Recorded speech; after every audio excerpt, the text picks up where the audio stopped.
assunto tão divertido, né, como normalmente eu gosto de fazer, mas é um assunto necessário. É um assunto, inclusive, que traz à tona algumas reflexões que são importantes aí para a nossa vida, né? Eu não sei se vocês notaram, mas sempre que possível, eu tentei trazer todo esse nosso conteúdo sobre geriatria para algo mais nosso, né? Ou seja, como é que eu posso usar esses conceitos para que eu tenha uma vida melhor? Esse foi um dos objetivos, né, que eu tentei não, que eu, de forma proposital, busquei aqui com vocês. Deixa eu só eu melhorar só uma coisinha aqui.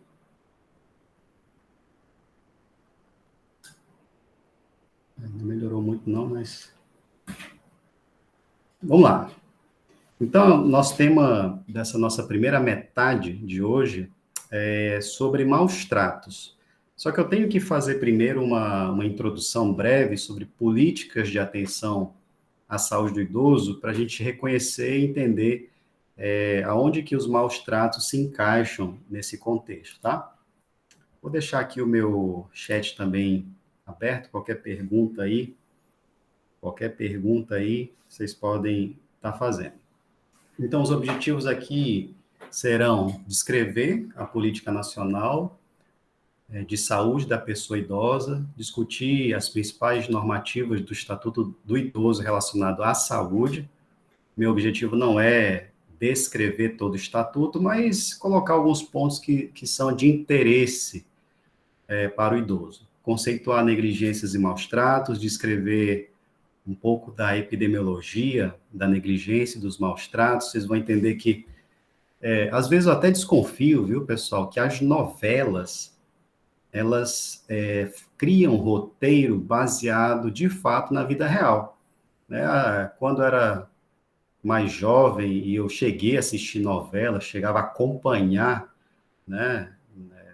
Enfim, aí vi aquele trama, eu falei, caramba, esse diretor ele é muito criativo, né, de criar essa trama toda, mas depois que eu comecei a atender, eu notei que na vida real, muitas dessas situações ocorrem, e eu vou contar para vocês diversas dessas situações que eu vivenciei. Outro objetivo, identificar os fatores de risco para maus tratos. Eu acredito que esse seja um objetivo crucial para nós, né, ou seja, para vocês que vão se formar. Se vocês, durante um atendimento ao idoso, realizarem uma única pergunta, eu me daria por satisfeito. Ou seja, que é uma pergunta de rastreamento para maus tratos. Descrever os principais tipos, né? Talvez aqui a gente não tenha tanta dificuldade, e determinar estratégias, né? Porque não adianta a gente identificar e não saber o que fazer. Ou o que é pior, você identificar e tomar uma atitude equivocada e piorar a situação. Então, essa é uma questão que a gente vai também conversar. Então, vamos voltar aí o filme para trás, né? Falar um pouco da Constituição. Vocês já viram isso, talvez, no ABS, talvez 2, 1 ou 2, né? Quando eu comecei na UFC, a gente falava sobre isso no ABS 1, então já faz um tempo, né? Mas vamos relembrar só algumas questões aqui, por exemplo, os artigos 203 e 204, eles mencionam essa necessidade de existirem políticas voltadas para grupos específicos, e na ocasião ele mencionava a velhice. E a Lei 8742/93 da Assistência Social, ele cria o LOAS. Esse nome para vocês é familiar? LOAS, sim ou não? Né? O Manuel está balançando assim, o Nicodemos assim. Por que eu pergunto isso? Porque é uma terminologia bastante utilizada, o Pedro nunca vi, é bastante utilizada em comunicações com assistência social. Então, ela é uma lei orgânica de assistência à saúde, onde ele criou, na ocasião, as ILPIs, que são as instituições de longa permanência ao idoso, e criou também o BPC, que é o benefício de prestação continuada. Então, muitas vezes, o que nós vamos escutar? O senhor recebe LOAS, o senhor, a senhora tal recebe LOAS. Então, essa referência sobre LOAS, ela quer mencionar, na realidade, o BPC, que é o benefício de prestação continuada. Então, o que é o BPC, na realidade, né? Ele é um benefício que o governo fornece para duas ocasiões, tá? Uma delas, para nós, não é tão relevante, porque tem a ver com a invalidez temporária ou permanente, em qualquer faixa etária. Muitas vezes o idoso pode não se encaixar nisso. E a outra condição é específica para a pessoa idosa. Então, se existiu uma pessoa idosa com 65 anos ou mais, e essa idade, na verdade, ela foi reduzida, porque até alguns anos, eu não sei bem quantos anos atrás, ele era em torno de, era 73, foi reduzido, né, para 65. Então, esse é um critério, né? A pessoa idosa tem que ter 65 anos, ela deve cumprir o critério de renda per capita familiar abaixo de 1/4 de salário mínimo. Então, se ele conviver nessas circunstâncias, ele tem direito de receber esse benefício. E esse benefício equivale a um salário, tá bem? E muitas vezes o idoso, quando a gente pergunta assim, o senhor é aposentado? Ele diz que sim. Só que ele confunde a aposentadoria com este benefício, que é o BPC. Uma forma da gente identificar se o que ele recebe é aposentadoria ou benefício é perguntar se ele tem 13º, porque no benefício ele não tem 13º, tá? Essa é uma pergunta, assim, é uma dica que você pergunta e se ele disser que tem, então, de fato, é uma pensão ou uma aposentadoria, e se não tiver, é benefício. Vocês conhecem alguém que recebe agora esse tipo de remuneração? Ian disse que Conheço, não. professor. Ótimo. É um benefício que é, de certa forma, sabido, né, pelas pessoas, porque todo mundo espera, né? Principalmente esse público mais velho que não se preparou. Aliás, eu quero convidá-los para não perderem essa aula que eu vou dar sobre finanças do envelhecimento, tá? Porque é algo que serve muito para a gente. Eu vou explicar por que que o idoso, a maioria, não tem um aporte financeiro adequado, e já chama a atenção que a gente também precisa, né, cuidar para que na fase da vida em que a gente mais precisa de recurso financeiro, o processo é o inverso, né? Muita gente acaba não tendo. Enfim, então o BPC ele é bem reconhecido, as pessoas conhecem, elas almejam completar 65 anos para ir atrás do benefício. Então, se você conhecer alguém que por acaso não conheça, dê essa dica, porque é algo extremamente simples. Basta a pessoa ir a uma agência do INSS e fazer a requisição pessoalmente, sem intervenção de advogado, não precisa de nada disso, porque é um processo simples, né? Gabriela, assim, se for confirmado que naquela residência, né, mesmo que ele receba uma aposentadoria, a renda per capita fique abaixo de 1/4, ele pode sim requerer. Tá? Então, digamos que ele recebe um salário e moram, vou chutar aqui, tá? Moram 10 pessoas e ninguém trabalha, todos os 10 vivem dessa aposentadoria. Então, se na visita da assistência social for confirmada essa possibilidade, aí sim ele tem direito, tá? Lembrando que quando o idoso, né, geralmente, se estiver vivendo em casal, né, os dois velhinhos lá, se um receber, ainda assim, o outro pode pleitear, porque o BPC ele não conta como renda para esse cálculo. Então, é possível que numa residência onde vivam lá dois idosos, os dois possam receber BPC. Então, são dois salários, né? Queira ou não, isso já tira muito da preocupação nessa fase da vida. Para eles é bom, para nós, nem tanto, né? Porque esse recurso vem de um fundo na qual ele não participou para formar. Então, é um recurso financeiro que é retirado de algum lugar. Então, da onde que é retirado? Provavelmente daquilo que eu contribuo hoje. É por isso que não dá para a gente depender dessa aposentadoria no futuro. A gente precisa criar outras estratégias, né, mais eficientes. Aí, em 94, né, criado um primeiro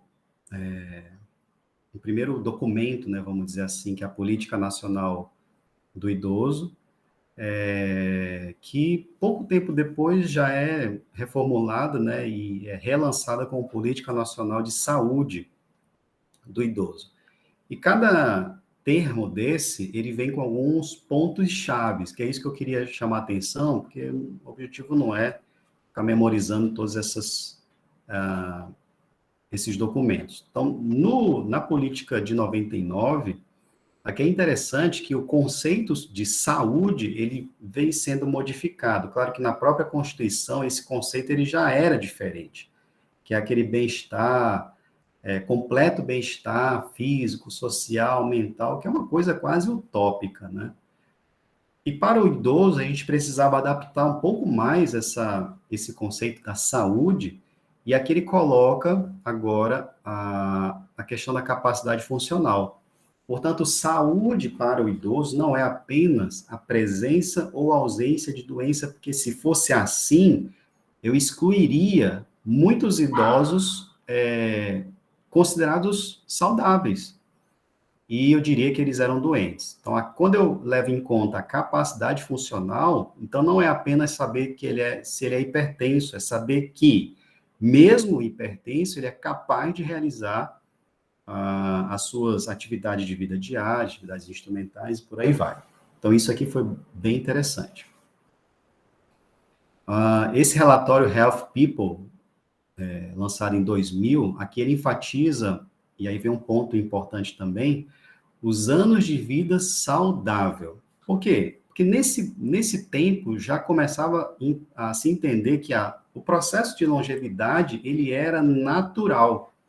A ciência já tinha evoluído a ponto de, claro, evitar as mortes que poderiam ser evitadas em grande escala. A gente até viu um pouco disso na aula sobre epidemiologia, e ainda assim, hoje, eu posso prolongar a vida se eu eliminasse certas causas de morte.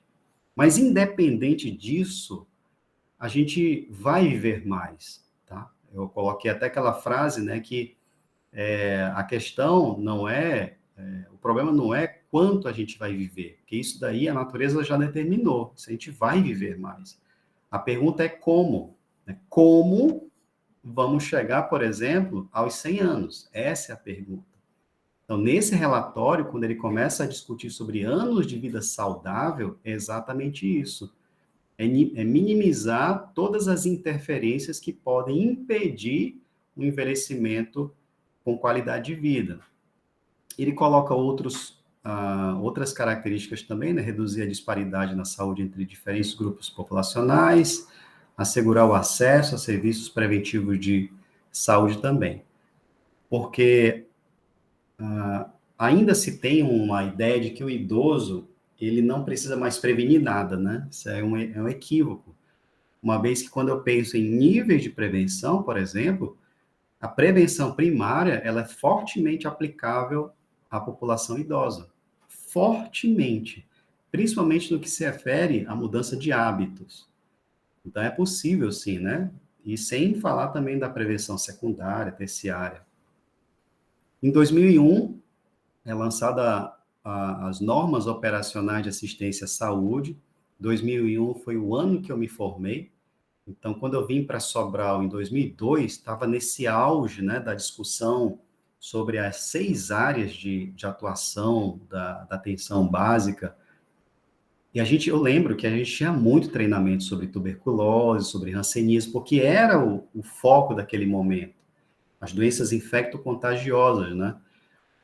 Tinha o controle da hipertensão, do diabetes, que eram doenças crônicas emergentes, né? Ou seja, em ascensão. E ele também colocou ali saúde da criança, saúde da mulher e saúde saúde bucal. Só que quando a gente discutia assim, tá, mas é a saúde do idoso, tá onde, né? Onde é que o idoso se aplica nessas áreas prioritárias do Ministério? E não havia uma resposta para isso. A resposta mais próxima era assim, não, o idoso, a gente atende ele lá no hipertensão e diabetes. Então, essa era um tipo de resposta que incitava um tema, que é um grande tema em geriatria, que é o preconceito em relação à velhice. Então, ou seja, quando ele diz que o idoso está incluído no controle da hipertensão e diabetes, está se afirmando que todo idoso é hipertenso e diabético. E vocês viram já até esse momento que não é assim. Mas, enfim, era uma falha, né, dessa norma de 2001. Em 2003, portanto, surge o Estatuto do Idoso, né? Mais para frente eu vou mencionar isso para vocês. Aqui eu tô meio no mato, sabe? E aí tem sons da natureza aqui na minha casa. Esta cadela que late é a Yumi. Ela é a filha da minha filha. Então, se por acaso estiver atrapalhando, vocês me avisam que eu mando a Alexa avisar qualquer coisa lá fora, tá?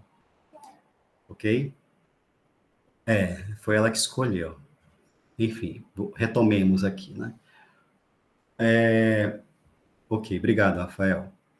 Então, em 2005, nasce essa política voltada para o idoso, que é a que existe até hoje, né? Que, na verdade, ele surge de um grande movimento, que é o Pacto pela Vida. Então, dentro do Pacto pela Vida, existe um eixo chamado Pacto pela Saúde, e aqui sim, dentro das áreas prioritárias, a saúde do idoso ela aparece como uma área prioritária de atenção. Então, nesse momento é que surge portanto, a Política Nacional de Saúde da Pessoa Idosa, né, cuja finalidade, dentre, né, eu não vou falar de todos os objetivos, mas elencar aqui alguns, recuperar, manter e promover a autonomia. É outro ponto-chave que começa a se falar para o idoso, é a autonomia, capacidade de ele tomar as próprias decisões e executar essa tomada de decisões. Portanto, aí entra um outro conceito, que é o envelhecimento bem-sucedido. Não sei se vocês já ouviram falar nisso, mas é algo que ainda, né, não se fala de uma forma tão intensa, mas ele vem crescendo. Envelhecimento bem-sucedido. Então, aqui ela se propõe, né, a promoção do envelhecimento ativo e saudável. Outro dia eu atendi ou seja, uma história tão comum, né, mas de vez em quando ela vem e me faz lembrar de filhos que acreditam que cuidar bem dos seus pais é deixá-los sentados numa poltrona assistindo TV o dia todo. Como quem diz assim, a senhora já fez tanto por nós, fique aí sentada, né, parada, sedentária o dia todo. Isso não é a maneira mais adequada de ajudar. Porque promover o envelhecimento ativo é deixá-lo o mais ativo possível. Óbvio que certas ações podem causar algum tipo de dano, mas aí vem a ideia do cuidador, como um supervisor. O cuidador não é aquela pessoa que faz tudo pelo outro. Não sei se eu já mencionei isso para vocês, mas hoje o cuidador ele exerce uma figura de supervisor, ou seja, ele é como se fosse uma sombra, né, daquele idoso, ou seja, ele está sempre perto, atento, observando o que o idoso faz. E no momento de risco maior ou de possibilidade do idoso não superar aquele desafio, aí ele oferece ajuda. Tá? Essa é a forma de você estar promovendo esse envelhecimento ativo. Lembrar da atenção integral. Professor, Oi. só um comentário. É engraçado essa sua posição, porque eu já vi filho falando de mãe, tipo assim, nessa idade ela não tem mais poder de tomar decisão, agora quem manda nela são os filhos, sendo que a pessoa é totalmente lúcida, totalmente independente, fazendo as coisinhas dela, e os filhos tentando meio que impor a vontade deles sobre a dela. Isso não é certo, né? Essa imposição, Bruna, ela tem uma explicação antropológica, tá? Vamos já chegar lá. Porque se a gente compreende isso, olha só que coisa incrível, né? Se a gente compreende esse ciclo, vocês têm a força de poder transformar isso daqui para frente. Para que quando você se torne uma pessoa idosa, o teu filho diga assim, mamãe, bora levantar, bora. A senhora consegue mais do que isso.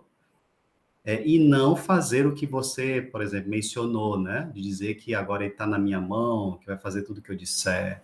Isso tem uma explicação, tá? E a atenção integral é isso, é você cuidar desde o aspecto preventivo, né? De promover uma boa alimentação, de estimular a prática de atividade física. Quando eu digo prática de atividade física, pessoal, não é só ir para a academia ou dar 10 voltas na praça, não é isso. Você pode perfeitamente exercer o movimento corporal dentro da sua própria casa. Só que algumas vezes não é valorizado movimentos que podem manter essa força, tanto de membros superiores, membros inferiores.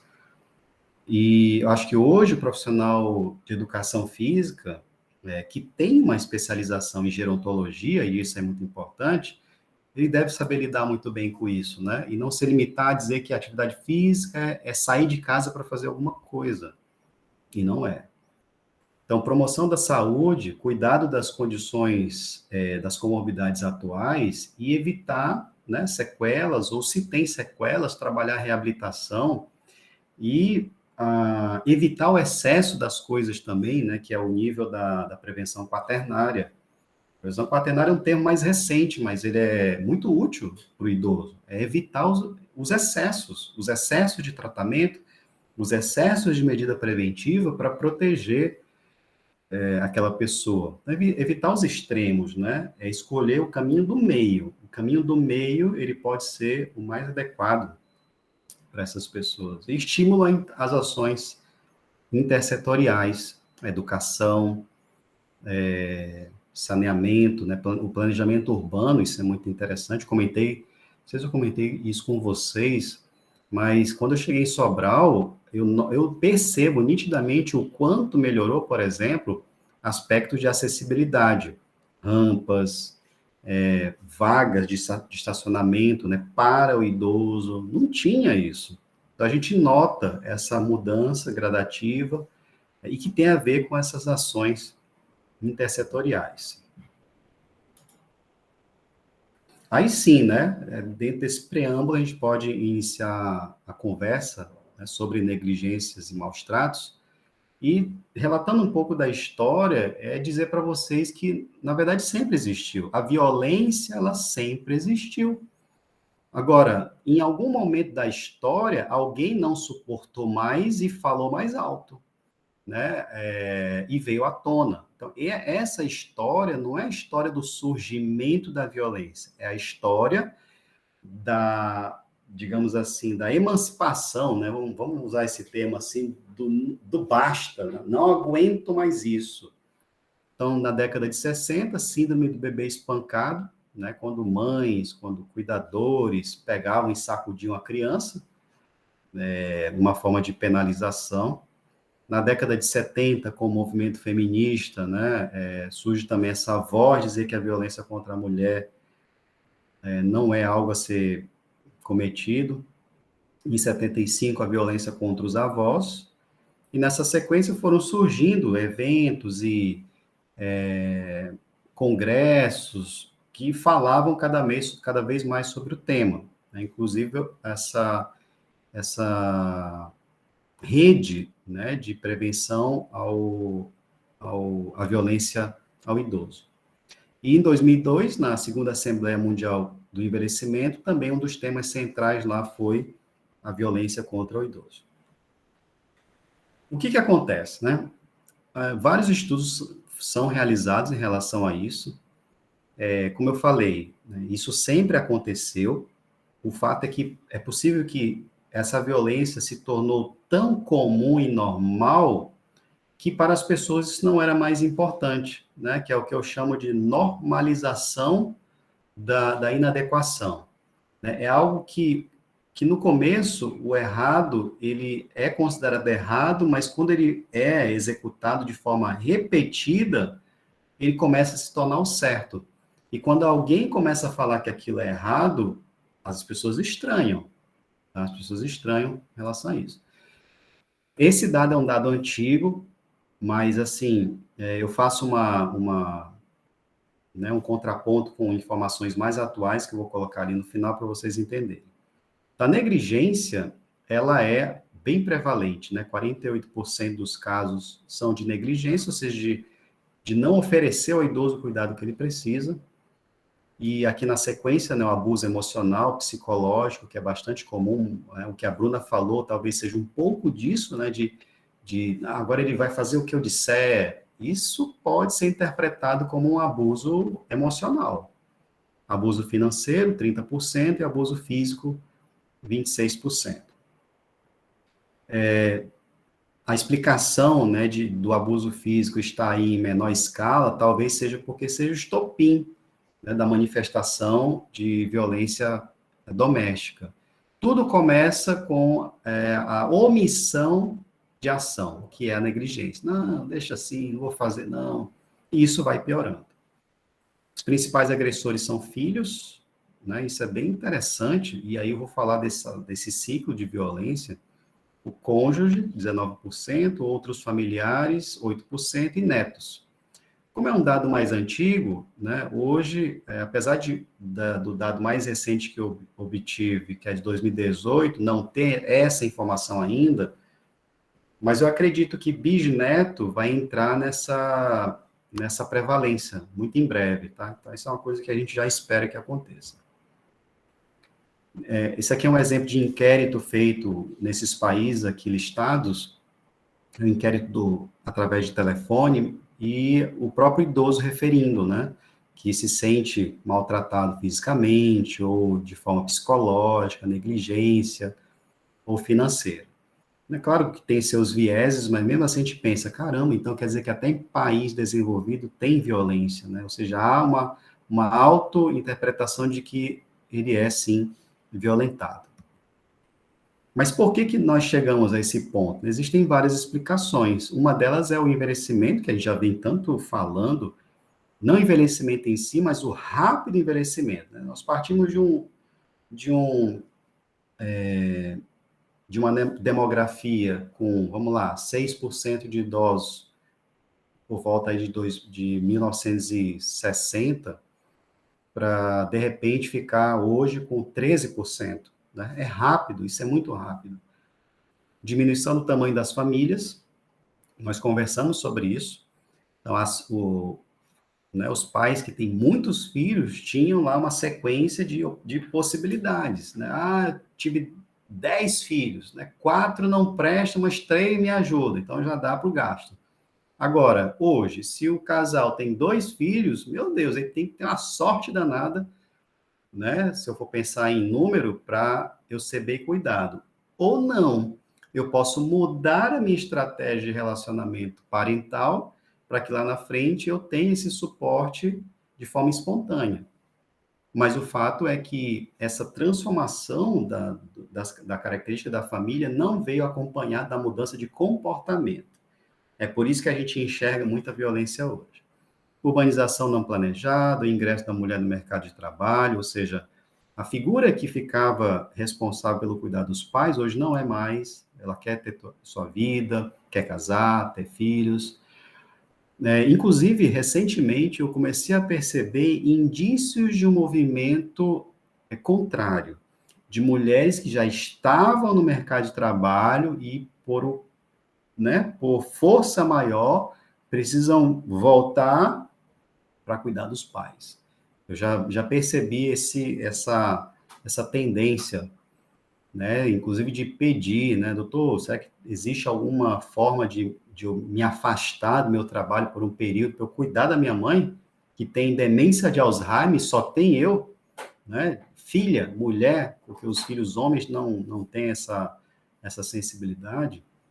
Eu já atendi famílias onde a filha pediu demissão do trabalho para poder cuidar da mãe. E a racionalização me parece muito sensata, porque ela fala assim, doutor, eu recebo um salário para trabalhar. Se eu botar alguém em casa para cuidar da minha mãe, eu tenho que pagar um salário para ela. E ela não vai cuidar como eu cuidaria. Então, a solução que eu encontrei foi pedir demissão. Então, veja, né, que a causa do idoso estar desamparado, que é a saída da mulher para o mercado de trabalho, pode ser a solução, ou seja, o retorno da mulher para esse cuidado, né? O desemprego, a geração bumerangue também é uma causa, ou seja, aqueles filhos que saem muito cedo para ganhar a vida e lá na frente retornam porque não deu certo, só que não retorna sozinho, né? Retorna agora com uma penca de menino, vem com cachorro, gato, periquito, papagaio, e, enfim, né? E aí essa carga financeira acaba pesando nas costas do idoso. Pobreza nos grandes centros, o tráfico de drogas, o alcoolismo, e o Estado, que mesmo com todo esse esforço, se torna ineficiente para cuidar dessas pessoas. Então, a gente costuma afirmar assim, que é uma erosão do sistema tradicional de cuidado, que era o quê? Basicamente, a família e o Estado.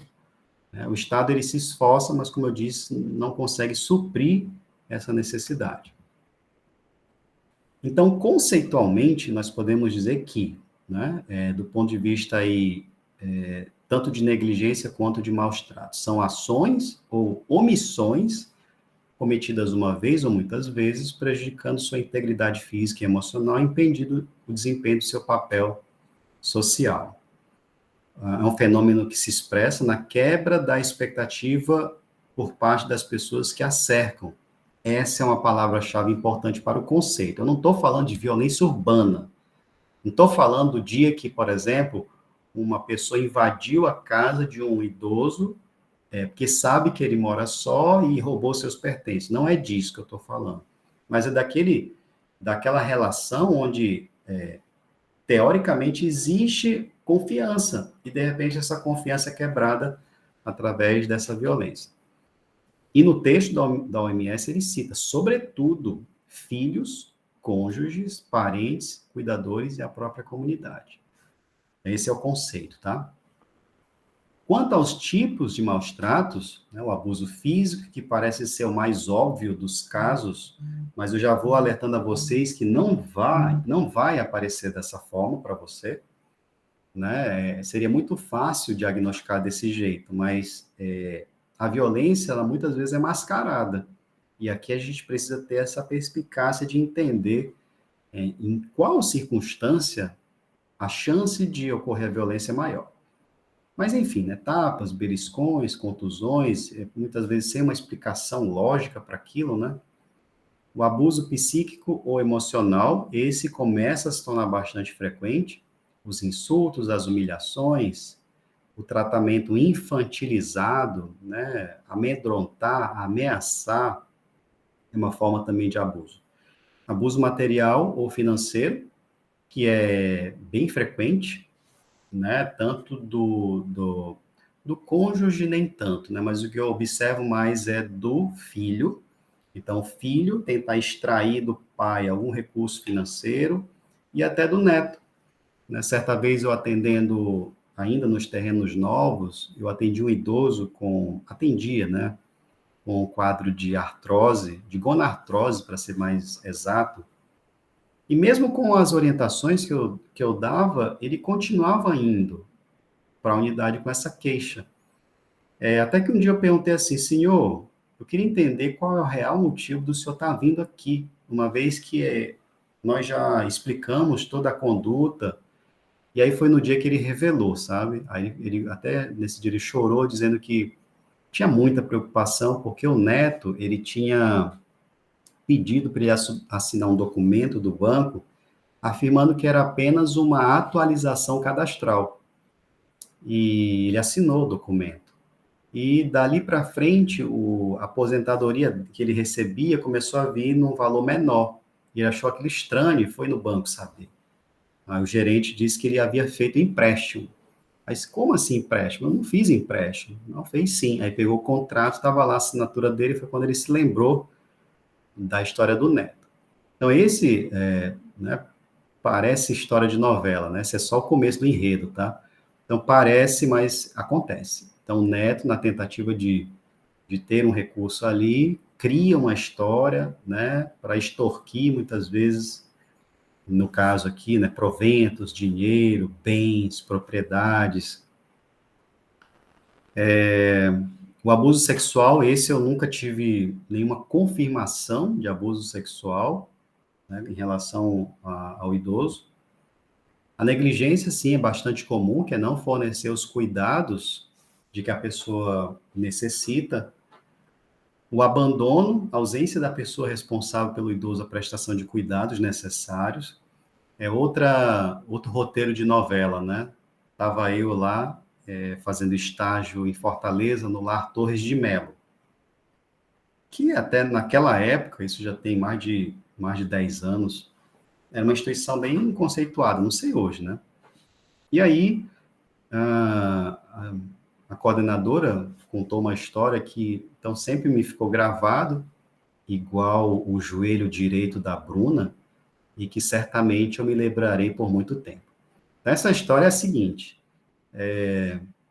um dia chega lá, né, duas senhoras, né, uma aparentemente de meia idade e outra idosa.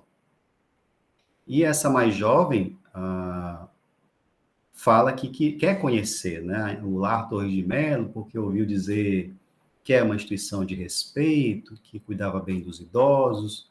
E a coordenadora foi, então, mostrar, e de fato é uma instituição muito bem organizada, pelo menos era na época. E durante a visita, de repente, percebe-se a ausência da senhora mais jovem.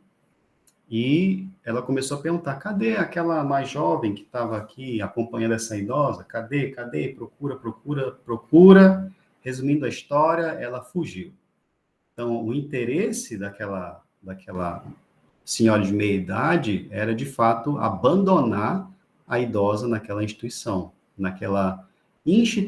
de longa permanência, né? Porque hoje em dia o termo asilo, ele se tornou muito pejorativo, porque, de fato, o asilo é como se as pessoas fossem jogadas lá, né? E a gente sabe muito bem que existem, por exemplo, instituições particulares que recebem o idoso, e o idoso paga para estar lá. No Nordeste não é muito comum, mas no Centro-Oeste, no Sudeste, já começam a aparecer condomínios, né, onde a pessoa paga para morar lá e tem acesso à orientação, aos cuidados, à administração de medicamentos, à fisioterapia, terapia ocupacional, atividade física. Claro que é um custo elevado, né? Pelo que eu li, cerca de 10 a 14 mil por mês para a pessoa morar lá.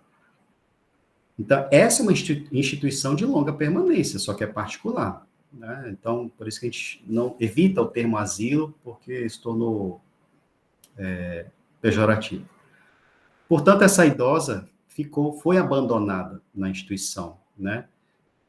Com quadro possivelmente de demência, porque se ela tivesse cognição preservada, diria: meu nome é tal, moro em tal lugar, mas nada disso foi possível recuperar. Então, o que resta para o Lar Torres de Menos foi acolher essa idosa. Um roteiro muito interessante de novela, né, que eu só acreditava que existisse no mundo da ficção, mas existem pessoas capazes de abandonar quem te criou, né? Claro que a gente não entende qual foi a história de vida, né, mas nada justifica esse comportamento. E o autoabandono é quando o próprio idoso, ele evita, né, ou seja, é quando ele nega a própria saúde ou a própria segurança. Esse é o dito autoabandono.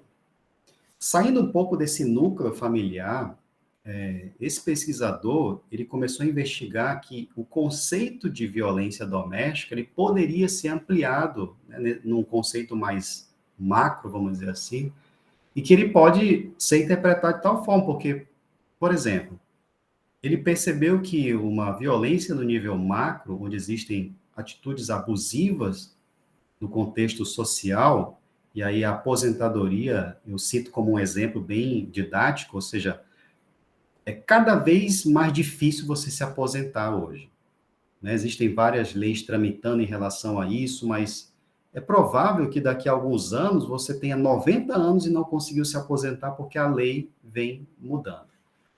Então, tu imagina assim, que você está prestes a se aposentar. Falta um ano para você se aposentar. De repente, o governo aprova uma lei que você tem que trabalhar agora mais 5 anos para poder se aposentar. Ora, pela interpretação desse autor, isso é uma violência do tipo macro. É uma atitude abusiva no contexto social de alguém que você deveria confiar, que é o governo. No nível médio, né, são as chamadas condutas antissociais e preconceitos contra a velhice, como, por exemplo, evitar a contratação de alguém pela idade. Não, nossa empresa não contrata pessoas com 60 anos, né? E aí me lembra muito da história do meu avô, nos seus últimos dias de vida, últimos anos de vida no Japão, ele já com quase 80 anos, já enfadonho de estar em casa, justamente sentado na poltrona assistindo TV, ele um belo dia decide que vai trabalhar. Então ele começa a procurar um emprego já ali próximo dos seus 80 anos e consegue, né? Consegue.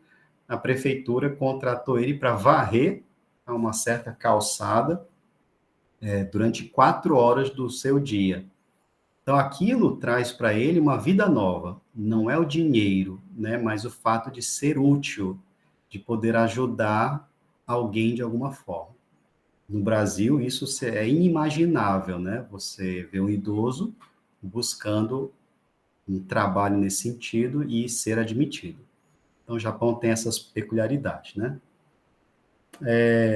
O estagiário, né, Luiz? Bacana, deixa eu anotar. Porque, inclusive, eu estou precisando mesmo de assistir algumas coisas interessantes. Já copiei, viu? Obrigado aí. E o nível micro é essa conversa que a gente está tendo, né? Que são os conflitos ali intrafamiliares.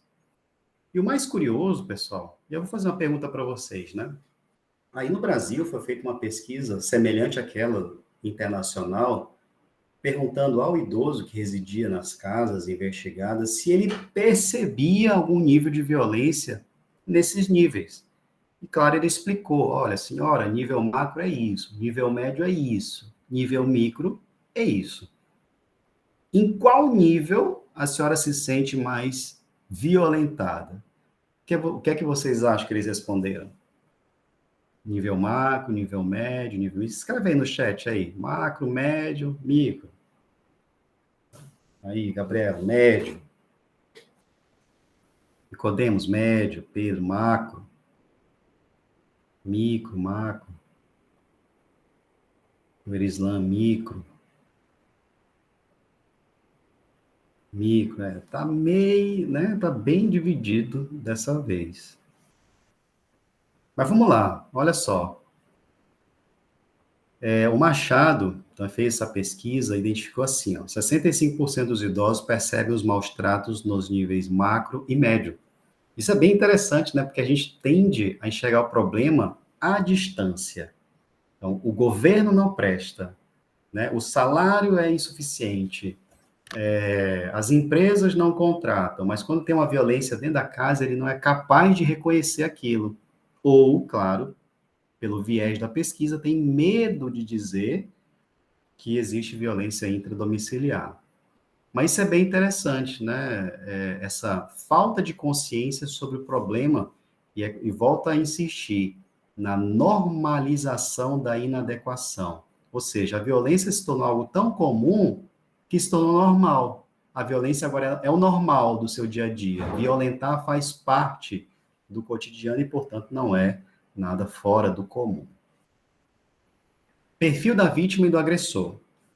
Então, geralmente, a vítima é mulher, né? Isso a estatística mostra. Então, mulher por volta ali de seus 75 anos, geralmente é viúva, física ou emocionalmente dependente, vivendo com seus familiares de forma passiva. Tá? Esse é o perfil comum. o agressor adulto de meia idade, homem, financeiramente dependente com problemas mentais ou dependência de álcool e drogas.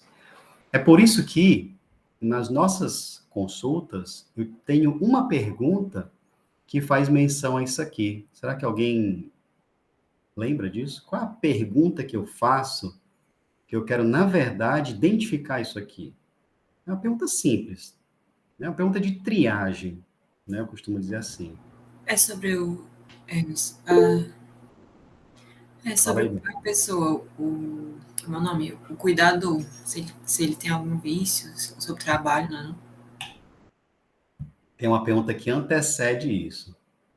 O Pedro nunca viu uma consulta. Ô, rapaz, que pena, viu? Mas ainda temos duas oportunidades, né? Pelo que eu estou lembrando aqui.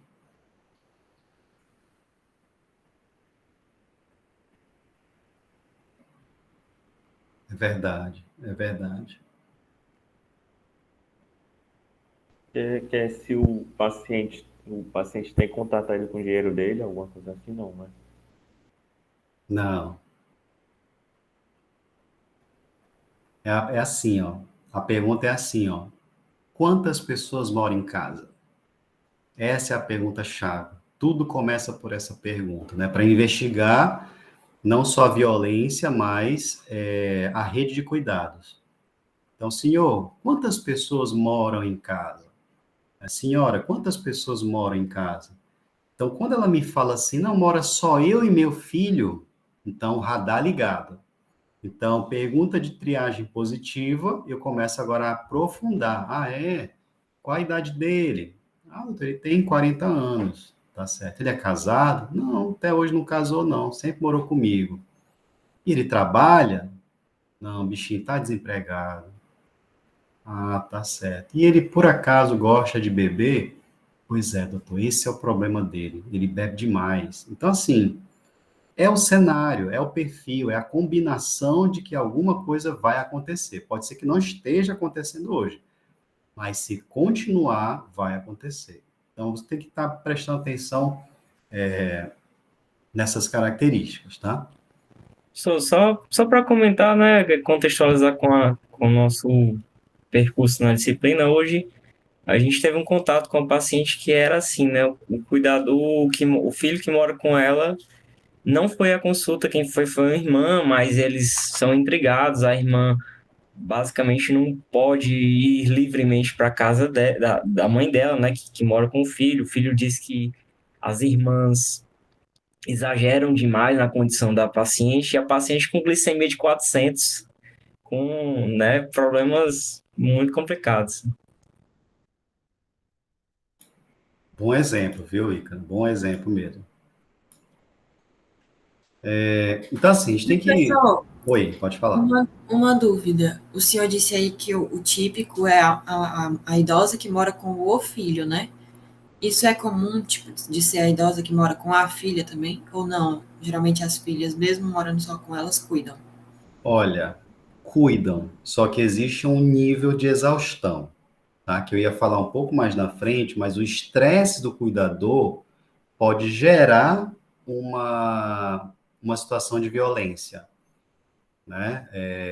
Eu já cheguei a atender, por exemplo, situações onde a filha, né, ela revelou que, doutor, eu não aguento mais. Outro dia eu quase faço uma besteira. Ou seja, é uma situação de estresse que faz com que aquela pessoa que sempre foi tão amável, ela perca o controle em algum momento. Então, sim, pode acontecer. Não é o mais comum, viu? Mas são situações que podem ocorrer violência episódica, né? Entendi, obrigada. Vamos lá, então, tem indicadores físicos, né? Onde você percebe ali. Então, perda de peso, desnutrição, desidratação, sem uma justificativa racional. Presença de hematomas, queimadura, lacerações. Claro que algumas equimoses são até frequentes, né? Vocês viram isso na aula de fisiologia. Presença de manchas, principalmente em zonas onde requer, por exemplo, esforço. Um idoso que precisa de ajuda para se levantar, um idoso que precisa de ajuda para mudar de decúbito. Então, pode surgir manchas no braço, por exemplo, mas surgir a marca de uma mão no dorso, isso não é muito comum, né? Então, essas coisas precisam ser observadas. Palidez, uma face abatida, olheira, um sinal de cansaço também do paciente. Evidência de má higiene, né? Isso sugere muito a negligência. Então, aquele cheiro de urina, todas essas informações precisam ser anotadas. E relato de acidentes inexplicáveis, né? Isso também é um indício de que pode estar havendo maus tratos.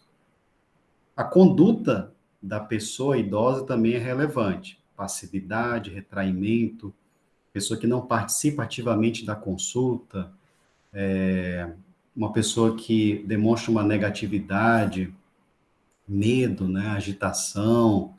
Se já está em tratamento de depressão, ela tem surtos ou episódios de piora do quadro depressivo.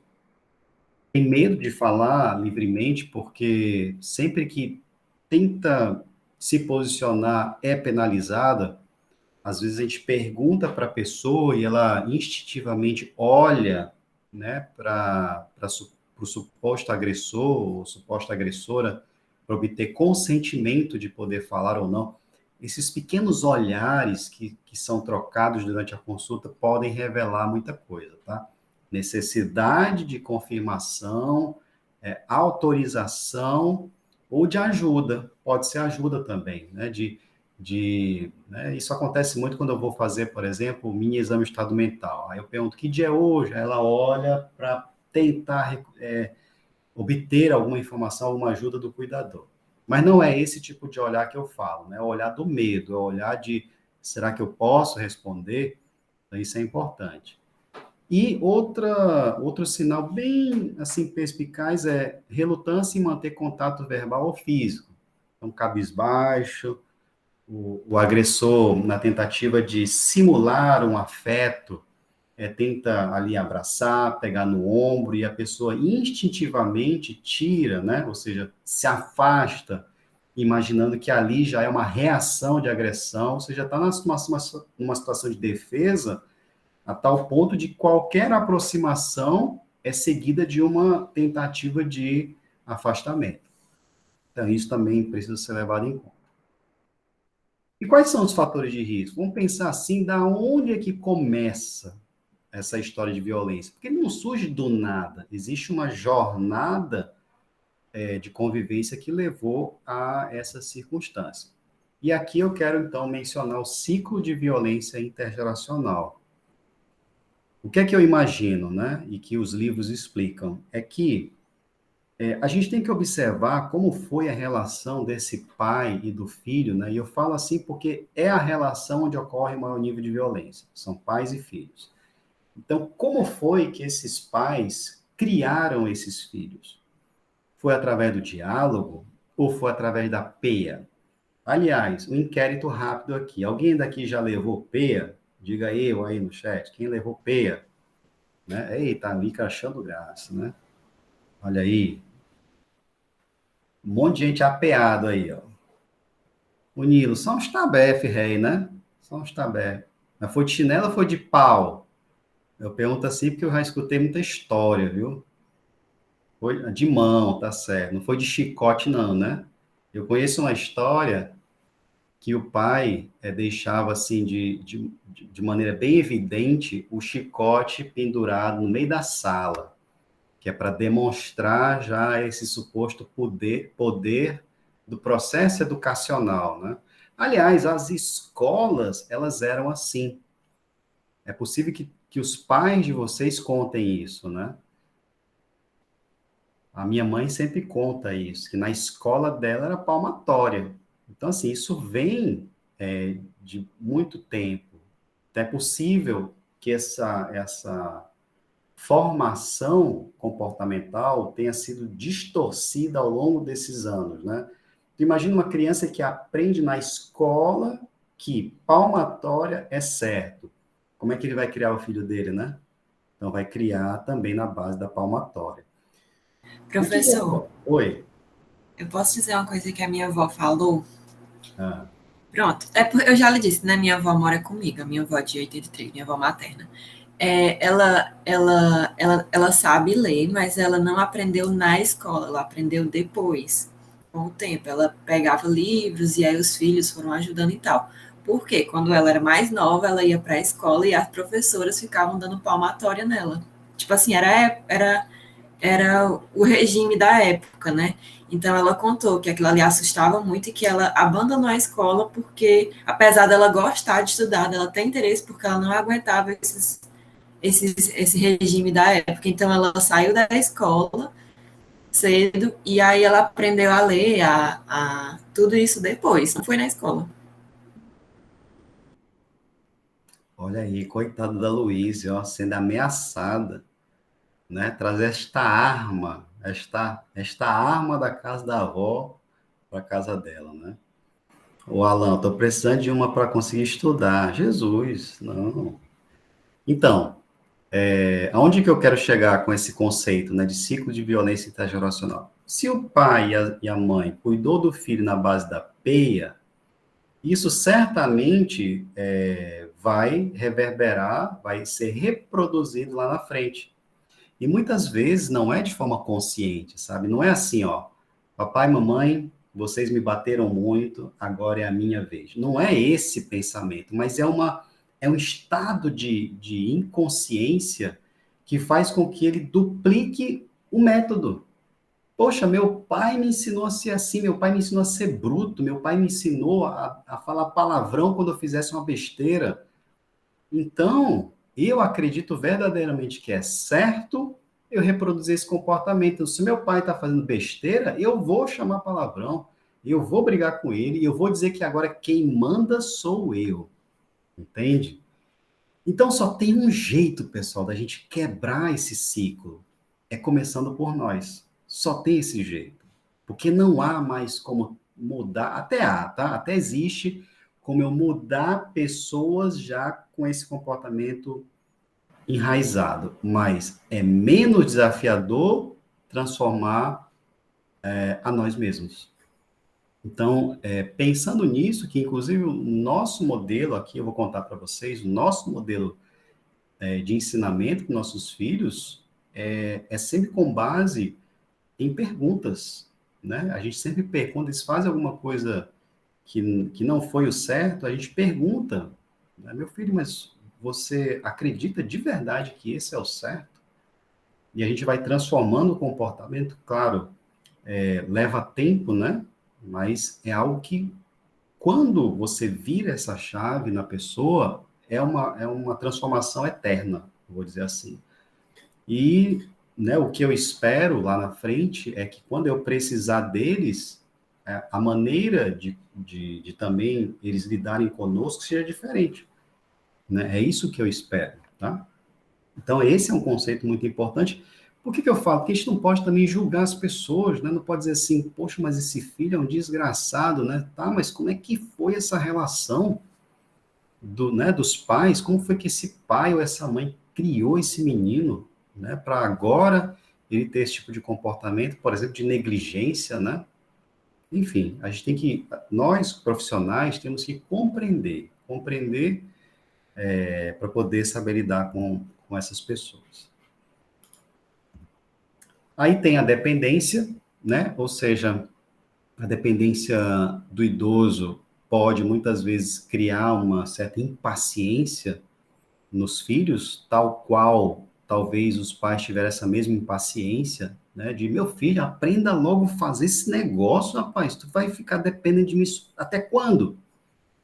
Esse tipo de resposta, então lá na frente vai também suscitar, né, uma reação assim, papai, pelo amor de Deus, né? Dependência, o estresse, né? O estresse do próprio paciente, o estresse do cuidador, como eu já mencionei, já teve filhos que revelaram, né, em consulta, que desejariam a morte dos pais porque não aguentava mais aquela situação. Isso ocorre muito quando o paciente tem demência, tá, pessoal? Isso eu escuto demais. Então, demência em estado avançado, onde o idoso tem mudança de comportamento, insônia, alucinação, agressividade, aí fica lá, muitas vezes é só um cuidador, é só a filha, e ela passa noites e noites sem dormir, e aí chega no extremo, né, ao ponto de desejar a morte do próprio pai ou da própria mãe, né? O estresse pode levar a isso. E também o isolamento, né? Quanto menos contato o idoso tem com outras pessoas e está sob o cuidado de apenas uma única pessoa, esse isolamento ele aumenta também o risco da violência. Portanto, nessa avaliação, né, já ensinei para vocês, né, já expliquei que essa pergunta de quantas pessoas moram em casa, ela é assim o start, tá? A partir disso, você vai avaliar a história clínica, né, o quanto ele tem chance de sofrer alguma violência, e lembrar que os pacientes com síndrome demencial têm mais chances de terem algum tipo de violência, tanto do ponto de vista psicológico, financeiro, né, porque quando o idoso começa a esquecer, e tem alguém mal intencionado, começa a tirar recurso e dizer que ele está esquecendo, que ele perdeu, que ele não sabe mais o que faz, enfim. História social, né, a história familiar também. Entrevistar e examinar em situação de privacidade. É sempre bom, inclusive, ter a oportunidade de conversar separadamente. Isso é uma estratégia que pode ajudar. Então, conversar com o acompanhante sozinho, depois com o paciente sozinho, isso ajuda. Observar, né, história de traumatismo, de queimadura, aspectos nutricionais, a própria condição econômica, saber quem trabalha. Isso é muito importante. E essa é digamos assim, uma carta na manga de quem trabalha na atenção primária. Quando eu estava no Saúde da Família, eu usava muito esse recurso, né? E se tem uma pessoa que conhece a vida de todo mundo no bairro, adivinha quem é? Adivinha? Quem é que sabe? A gente Assistente social. domiciliar, né? Hã? O assistente social. Não. Tem uma Cabeleireiro. figura... Quem? O cabeleireiro. Não. É profissional, que trabalha Agente lá. de saúde, né, não? Pronto, é isso. O agente comunitário de saúde. Se tem alguém que conhece a vida de todo mundo, é o agente comunitário de saúde. Isso é bem interessante, porque vários casos de violência eu descobri com a ajuda de um agente de saúde. Inclusive, teve um caso de violência à mulher que, durante a consulta, meu Deus, é inimaginável que ali pudesse existir, né, alguma relação tão patológica assim, né? Os dois lá, o casal, dizendo não sei o quê, meu amor, não sei o quê, quando sai da sala, aí vem um agente de saúde, doutor, não confie nisso aí não, porque esta mulher leva peia direto. De vez em quando ela fica gritando socorro lá, socorro. Então, assim, né, a gente não consegue descobrir tudo na avaliação. Então, esses contatos colaterais, seja na visita domiciliar, vizinhos, né, o próprio agente de saúde, ajuda bastante. Essa situação que quem foi que comentou, acho que foi o Ícaro, né? Comentou desse outro acompanhante. Esse é a figura do outro familiar, né? Perguntar para o outro familiar como é esse cuidado. Aí você acaba descobrindo alguns problemas na história. O exame físico, né, o aspecto geral é fundamental. A consulta começa quando você abre a porta do consultório. Você abriu a porta, viu a pessoa, a consulta começou. É já observar o aspecto, o comportamento, a postura. E durante a avaliação física mesmo, observar sinais, né, de escoriação na pele. E o agressor, quando ele é mais esperto, ele costuma agredir em zonas de pouco acesso, ou em zonas que ele acredita ser de menor possibilidade ou probabilidade de descoberta. Então, cabeça, por exemplo, né? Então, ficar batendo na cabeça, ainda mais se o idoso tem cabelo, é mais difícil de descobrir. Pescoço também, né? Esganar também é mais difícil de descobrir. E tronco, né? Que o idoso está ali vestido, ele acredita que a chance de ser despido é pequena, portanto, as agressões, né, em região dorsal, tapas, costumam acontecer. E nas extremidades, né, eu diria que esse é o extremo, é quando o idoso ele é arrastado. Né? Eu já cheguei a ver algumas matérias de violência ao idoso, é chocante, eu prefiro nem assistir mais, sabe? Onde muitas vezes o cuidador, sendo, né, vigiado com câmeras escondidas, ele arrasta o idoso, né? Puxa pela perna, puxa pelo braço, então todo aquele contato da pele com o solo, ele vai criando áreas de escoriação, de ferimento, então tem que observar também extremidades. Então, quando você começa a suspeitar e quando você tem altas suspeitas, né? Você pensa, cara, isso aqui é violência. Então, vamos lá. Sobre intervenção, né? Primeira coisa que eu queria realmente passar para vocês nesse nosso encontro é dizer assim, pessoal, violência existe, sabe? Você não pode acreditar que é algo assim difícil de acontecer, porque está acontecendo. Em algum momento, em algum lugar, neste exato momento, algum idoso está sendo violentado. E o nosso papel é ter essa noção, essa consciência e, pelo menos, fazer a pergunta de triagem, né? Tá, mas quantas pessoas moram com a senhora? Né? Eu acho que isso já seria muito bom se vocês saíssem dessa sessão entendendo isso. As decisões precisam ser compartilhadas. Eu sei que, às vezes, dá vontade de fazer uma ligação, né, para a delegacia e denunciar, mas, assim, é arriscado fazer isso, tá? Que você pode expor mais ainda o idoso à violência. Esses procedimentos de averiguação precisam ser muito cuidadosos e, sempre que possível, explorar os recursos da comunidade, né, para ajudar na proteção daquela pessoa.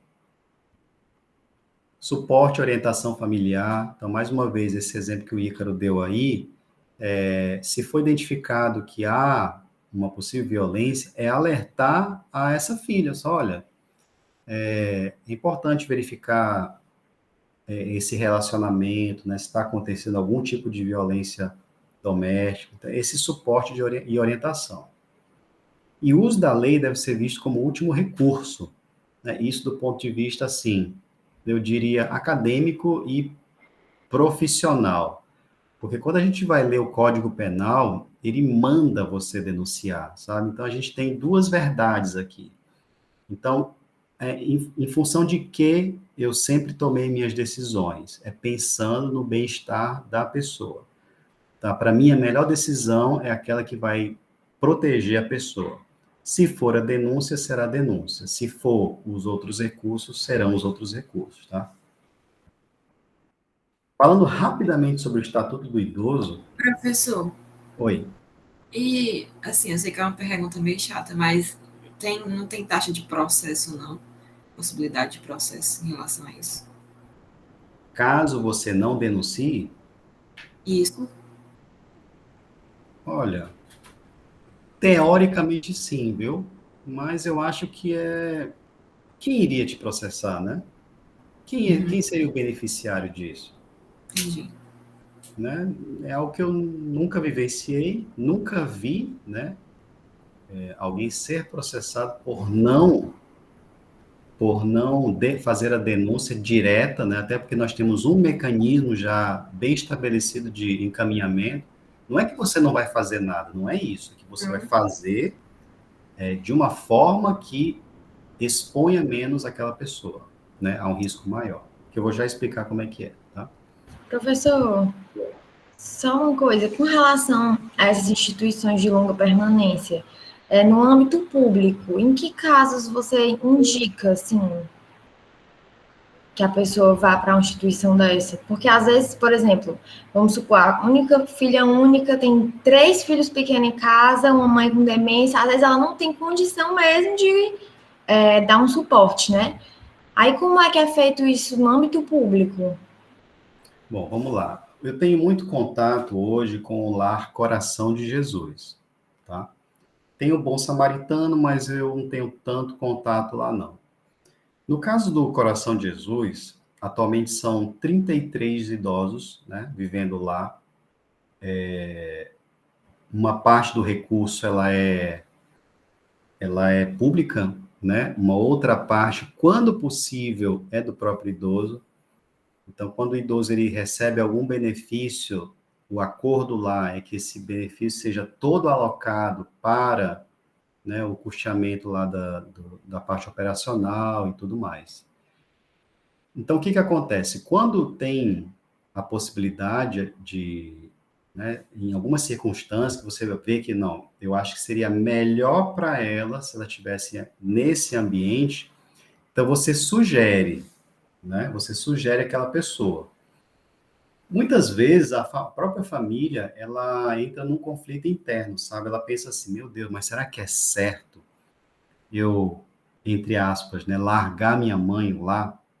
Então, eu já tive algumas conversas dessa com familiares. Olha, quais são as possibilidades, né? Se tudo fosse possível, né? Se você não tivesse que justificar nada para ninguém, quais seriam as possibilidades? E essa é uma das coisas que surgem na nossa conversa. Olha, doutor, eu acho que ela, se ela fosse para um asilo, traria muita saúde, vamos dizer assim, para todos nós, né? E aí, você é capaz de fazer isso? Aí vem a parte racional. Não, eu acho que não, doutor, porque eu ainda assim prefiro sofrer aqui, tendo todos esses problemas, do que largar. Eles sempre usam esse termo, né? Por quê? Porque eles entendem que asilo é o fim, né? É o fim. Não é para ser assim, mas é o entendimento das pessoas. Não quero largar a minha mãe lá. Então, indicar mesmo assim, olha, você precisa para esse lugar, eu nunca fiz, porque ele mexe com muita coisa. Não é só a parte de saúde, mas tem um contexto social, tem um contexto familiar, tem um contexto emocional. Então, eu não posso ser a pessoa que diz, olha, você tem que ir, sabe? Mas eu já orientei essa possibilidade em várias circunstâncias. Bom, então existe um parágrafo sobre violência e abandono, né? Que é um parágrafo único. Então, nenhum idoso poderá ser objeto de negligência, discriminação, violência, crueldade e opressão. E eu selecionei aqui alguns tópicos que fazem sentido porque eu já vivenciei isso, né? Então, quem discriminar o idoso, impedindo ou dificultando seu acesso a operações bancárias, aos meios de transporte ou qualquer outro meio de exercer sua cidadania, poderá ser condenado. Quando eu falo de que é visível na nossa vida, é, por exemplo, os ônibus. As empresas de ônibus, quando não param, né, em um determinado ponto, onde só tem uma pessoa acenando e ela visivelmente é uma pessoa mais velha. Então, dependendo da situação de rota, ele, não vou parar não, e segue em frente, né? Se fosse alguém jovem, certamente ele pararia porque é um pagante. O idoso geralmente não paga, então ele não quer perder tempo com isso, né? Mas se for comprovado essa situação, o motorista, né, e a empresa podem ser penalizadas. O Rafael comentou, né? Até o próprio idoso se sente assim. Quando fomos visitar esses espaços, a gente foi orientado a não perguntar sobre a família. Sim, sim, sim.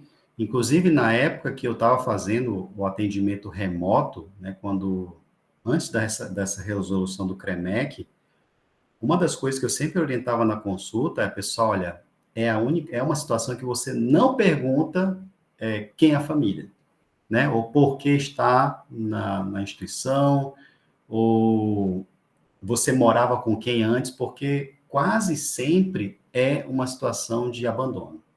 Quase sempre. Então, realmente são histórias tristes, né, que a gente não queria que reavivasse, né, na mente dessas pessoas.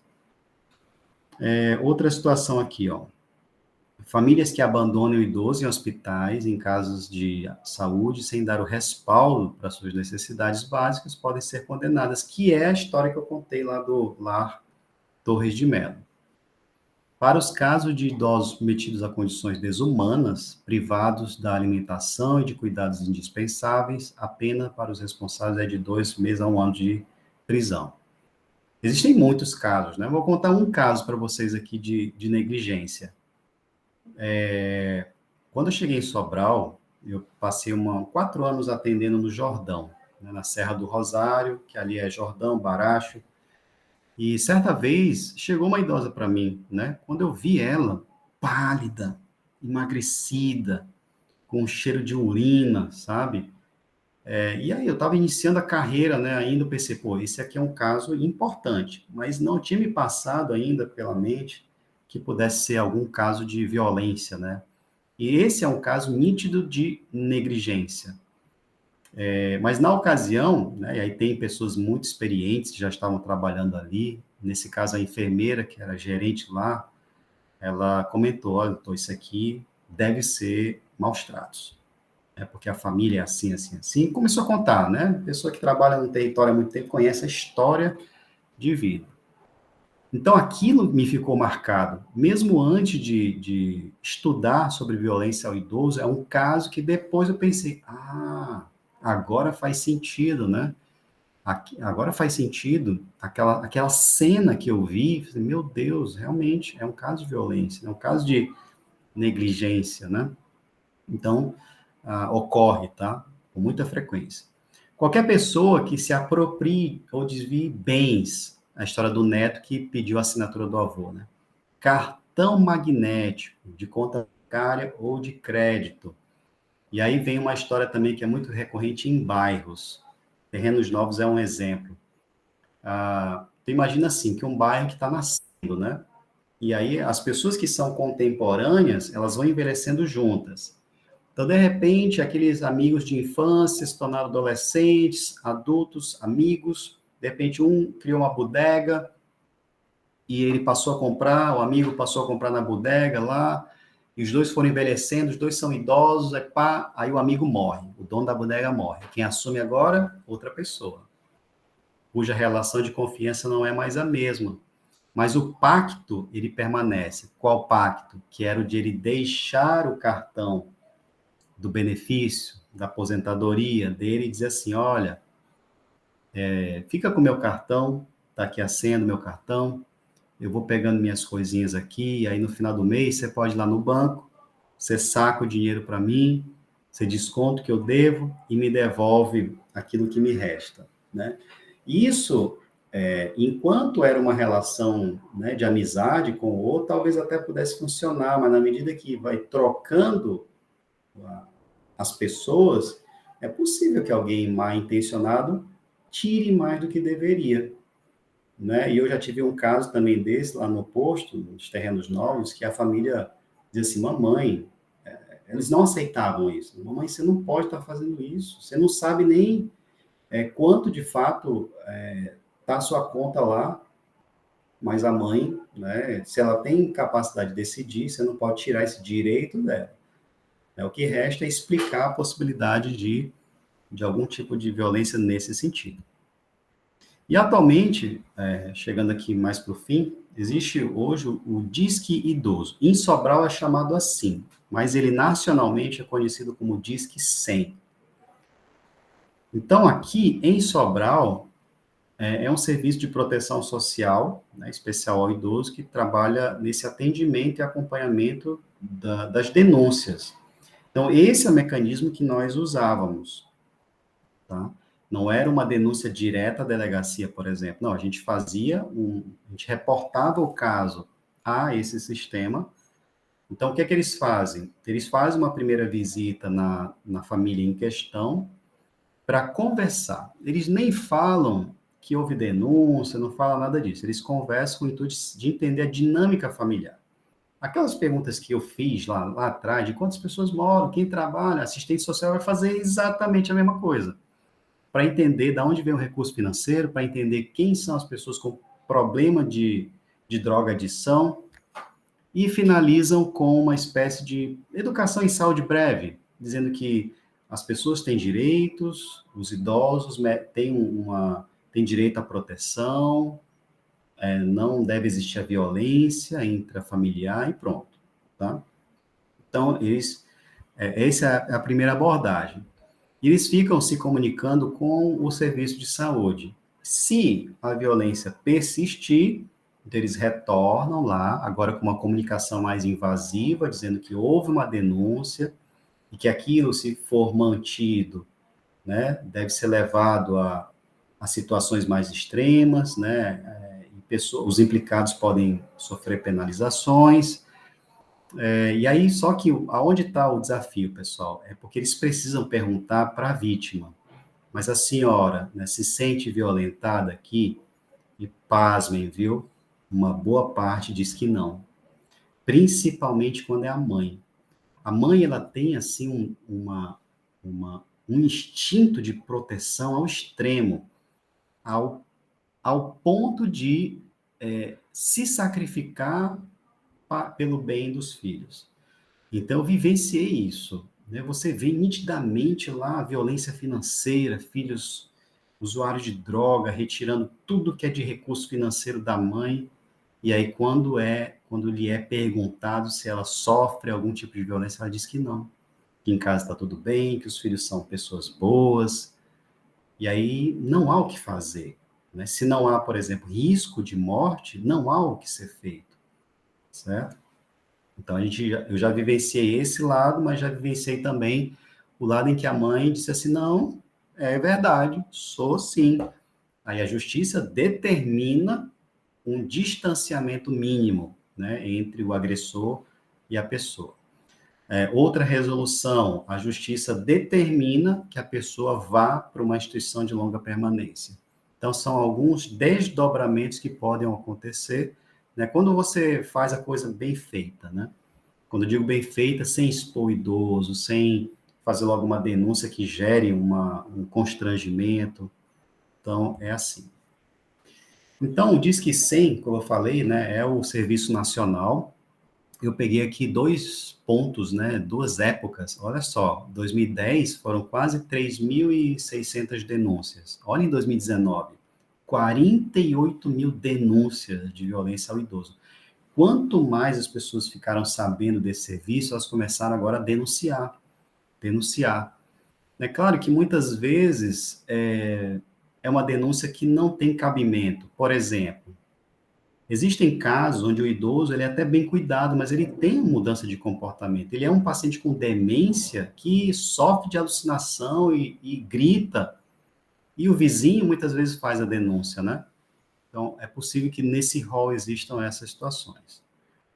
Enfim, mas o fato é que mulheres continuam sendo as principais vítimas, a negligência continua sendo a principal forma de abuso, seguido do abuso psicológico, né? Abuso financeiro ali quase 20%. Os agressores do sexo masculino, 39%. Isso aqui foi um dado até curioso, porque até então os homens, né, eram os principais agressores, mas de um tempo para cá, a mulher, ela obteve esse ranking, né, de agressão, e é possível que uma das explicações seja o estresse do cuidador.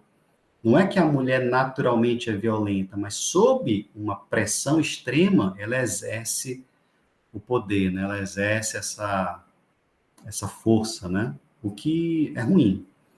E os agressores filhos aí, 52%. Ok?